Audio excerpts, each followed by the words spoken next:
Labukas. Noriu pasidalinti, čia rašoma grinai, galima suprasti apie pasaulio pabaigą. Ir aš noriu paskaityti, tikiuosi suspėsiu.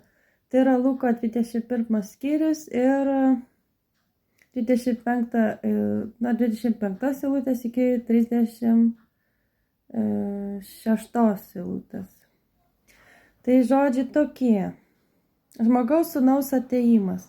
Bus ženklų saulėje, mėnulė ir žvaigždėse, o žemėje tautos blaškysis gąsdinamas baisaus, audringos jūros šniokštimo. Va tas ir buvo.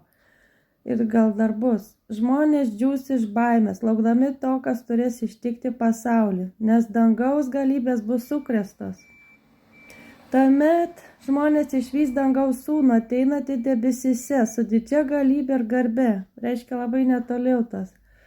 Kai visa tai prasidės, atsitieskite ir pakelkite galvas, nes jūsų išvadavimas arti.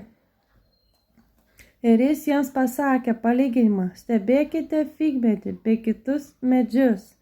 Kai jie ima sprogti, jūs žinote arti esant vasarą. Taip pat pamatę tai dedantį, žinokite, kad Dievo karalystė arti.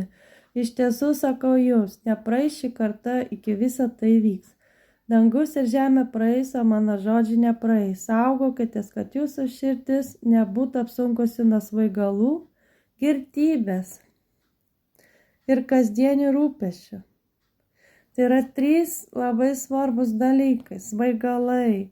Svaigalai greičiausiai čia narkotikai ar kokie vaistai, kad per daug nebūtų perdozavimų. Girtybės, tai aišku, alkoholis.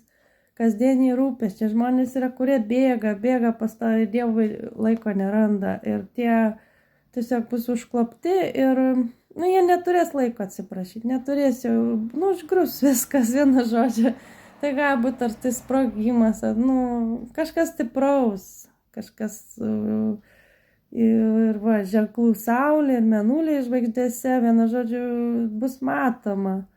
Kokia tai nelaimė stichinė gali būti, katastrofa. Ir čia yra tie uraganai, audros ir viskas čia rašoma. Ir sako, kad toj diena neužkluptų jūsų netikėtai, būkit pasiruošę. Tai čia bangai jie užgrius visus žemės gyventojus.